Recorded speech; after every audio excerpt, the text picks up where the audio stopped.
ഒരു വീഡിയോ ഒക്കെ എടുത്ത് കഴിയുമ്പോഴത്തേക്കും നമ്മുടെ ടേബിളിൻ്റെ അവസ്ഥ ഇതാണ് കേട്ടോ.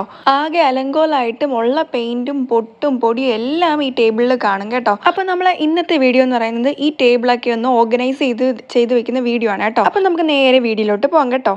ആദ്യത്തെ പരിപാടി ക്ലീനിങ് ആണ് കേട്ടോ. അപ്പം നമ്മൾ ഇതിനകത്തുള്ള എല്ലാ സംഭവങ്ങളും നമ്മൾ എടുത്ത് മാറ്റുവാണ്. ഇപ്പം ഞാനിതിനകത്ത് ഇനി ക്രാഫ്റ്റ് ചെയ്യാനുള്ളതും അല്ലാതെ നമ്മൾ എല്ലാ ഐറ്റങ്ങളും ഈ ടേബിളിലാണ് ഞാൻ വെക്കുക. അപ്പോൾ അന്നേരത്തെ എളുപ്പത്തിന് എല്ലാം കൂടെ കൊണ്ട് വെച്ചിട്ട് അവിടെ വെച്ചങ്ങ് ചെയ്യും. പിന്നീട് അത് ക്ലീൻ ചെയ്യുകയാണ് ചെയ്യുന്നത്. അപ്പം നമുക്ക് ആദ്യം ഇതെല്ലാം ഒന്ന് എടുത്ത് മാറ്റാം. ഇനി നമുക്കൊരു സ്ക്രബ്ബർ ഉപയോഗിച്ചിട്ട് നല്ല രീതിക്ക് ഇത് തേച്ചൊരച്ച് കഴുകണം കേട്ടോ. ഈ പെയിൻറ്റിൻ്റെ പാട് അന്നേരം നമ്മളൊന്ന് തുണി വെച്ച് തുടച്ച് കളയായിരുന്നെങ്കിൽ പോയേനായിരുന്നു. അന്നേരത്തെ മടി കാരണം ചെയ്യത്തില്ല. പിന്നീടാകുമ്പോഴത്തേക്ക് ഇതുപോലെ സ്ക്രബ്ബറോ എന്തെങ്കിലും വെച്ചിട്ട് നല്ല രീതിക്ക് ഒന്ന് ഉരച്ചാൽ മാത്രമേ ആ പാടൊക്കെ പോകത്തുള്ളൂ കേട്ടോ. അങ്ങനെ പെയിൻറ്റൊക്കെ അത്യാവശ്യം ഒന്ന് പോയ ശേഷം നമ്മൾ ഇതുപോലെ ടിഷ്യൂ പേപ്പർ എടുത്തിട്ട് ജസ്റ്റ് ഒന്ന് വൈപ്പ് ചെയ്തെടുക്കുകയാണ് കേട്ടോ. അപ്പോൾ കംപ്ലീറ്റ് അതിനകത്തുള്ള ഡസ്റ്റ് എല്ലാം നമ്മൾ ഇളക്കിയിട്ട ഡസ്റ്റ് എല്ലാം കൂടെ നമ്മൾ ഇതുപോലെ ഒന്ന് തുടച്ചെടുക്കുകയാണ് കേട്ടോ. എന്നിട്ട് ഞാൻ ഇതുപോലൊരു തുണി എടുത്തിട്ട് ആ വെള്ളമൊക്കെ ജസ്റ്റ് ഒന്ന് തുടച്ച് കളയാണ് കേട്ടോ. ഞാൻ ടേബിളൊന്നും ഉണങ്ങാനായിട്ട് കാത്തിരുന്നില്ല. ഇനി നമുക്ക് ഓരോന്നായിട്ട് വേണ്ട സാധനങ്ങൾ നമ്മൾ ഇവിടോട്ട് അറേഞ്ച് ചെയ്ത് വെക്കുകയാണ് കേട്ടോ. ആദ്യം നമ്മളൊരു പെൻസിൽ ഹോൾഡർ വെക്കുന്നുണ്ട്. ഇത് നമ്മൾ DIY ആയിട്ട് ചെയ്തെടുത്തതായിരുന്നു. അപ്പോൾ അതിൻ്റെ വീഡിയോ കണ്ടിട്ടില്ലാത്തവർ നിന്ന് പോയി കണ്ടു നോക്കുക കേട്ടോ. വളരെ എളുപ്പമാണ്, സിമ്പിളാണ്. പെയിൻ്റൊന്നും ഉപയോഗിക്കാതെ നമ്മൾ ചെയ്തൊരു വർക്കാണ് കേട്ടോ. അതിനുശേഷം ഇതുപോലൊരു ഗ്ലാസ്, ഇത് നമ്മൾ ചെയ്തതായിരുന്നു. ഇതിൻ്റെ വീഡിയോസ് ചാനലുണ്ട് കേട്ടോ. അതിനകത്ത് ഞാൻ ഇതുപോലെ ബ്രഷ് ഇട്ട് വയ്ക്കുന്നു. എനിക്ക് അത്യാവശ്യമുള്ള കാര്യങ്ങൾ മാത്രമേ ഞാൻ ഈ ടേബിളിൽ വെക്കുന്നുള്ളൂ കേട്ടോ. എപ്പോഴും ഉപയോഗിക്കുന്നതായിട്ടുള്ള കാര്യങ്ങൾ മാത്രം. അതിനുശേഷം പൊട്ടിയൊരു മഗ് പെയിൻ്റ് അടിച്ചെടുത്തതാണ്. അതും ഇതുപോലെ എൻ്റെ സ്കെച്ചുകൾ ഇട്ട് വയ്ക്കാൻ വേണ്ടി ഞാൻ ഉപയോഗിക്കുന്നുണ്ട്. ഇനി നമുക്ക് കുറച്ച് ഡെക്കറേറ്റീവ് പീസ് വയ്ക്കാം കേട്ടോ. ഇത് നമ്മൾ ചെയ്തൊരു ബോട്ടിൽ ആർട്ടാണ്. അത് നമ്മൾ ആ ടേബിളിൽ അറേഞ്ച് ചെയ്ത് വെക്കുന്നുണ്ട്. ഇത് വേറൊരു ബോട്ടിൽ. അങ്ങനെ ഇത്രയും നമ്മളിതിനകത്ത് അറേഞ്ച് ചെയ്ത് വെക്കുന്നുണ്ട്.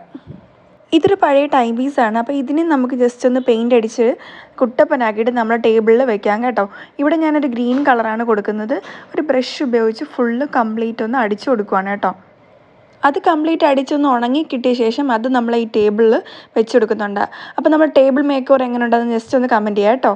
ഇനി നമുക്ക് അടുത്തായിട്ട് നമ്മൾ ക്രാഫ്റ്റ് ഐറ്റംസ് എല്ലാം ഒന്ന് ഓർഗനൈസ് ചെയ്ത് വെക്കാം. ഇത് ഫുള്ള് അലങ്കോലമായിട്ട് കിടക്കും. അതിനെയൊക്കെ ഒന്ന് ഓർഗനൈസ് ചെയ്ത് വെക്കാം. ഈ ഡയറി എല്ലാവർക്കും ഫെമിലിയർ ആയിരിക്കും. നമ്മൾ അന്ന് ചെയ്തൊരു യൂട്യൂബ് ഡയറിയാണ്. അപ്പോൾ ആ വീഡിയോ ഒന്ന് കണ്ടില്ലാതിരുന്ന് കണ്ടു. അതിന് വേണ്ടിയിട്ട് നമ്മൾ ഇതുപോലൊരു ഓർഗനൈസറാണ് എടുക്കുന്നത്. ഇത് പണ്ട് മുതലേ എല്ലാവരെയും വീട്ടിൽ കണ്ടുവരുന്ന ഒരു ഓർഗനൈസറാണ്. അപ്പോൾ അതിന് ജസ്റ്റ് ഒന്ന് ഞാൻ പെയിൻ്റ് അടിച്ചെടുത്തു എന്നേ ഉള്ളൂ കേട്ടോ. അപ്പം അതിൽ ആദ്യം നമ്മൾ ഇതുപോലെ ഓരോരോ ഐറ്റങ്ങൾ എൻ്റെ ഇഷ്ടത്തിനനുസരിച്ച് ഞാൻ ഒതുക്കി വയ്ക്കുവാണ്. നിങ്ങൾക്ക് വേണമെങ്കിൽ ഇതുപോലെ അടുക്കാം, അല്ലെങ്കിൽ ചേഞ്ച് ചെയ്യാം.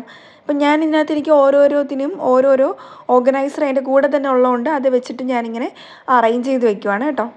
ഓരോ ഐറ്റത്തിനും പ്രത്യേകം ഓർഗനൈസർ ഉണ്ടെങ്കിൽ നമുക്ക് അത്രത്തോളം കണ്ടുപിടിക്കാനും ഒക്കെ ക്യാരി ചെയ്യാനും വളരെ എളുപ്പമാണ്. അപ്പം നമ്മൾ അങ്ങനെയുള്ള കാര്യങ്ങൾ നോക്കുകയാണ് വേണ്ടത്.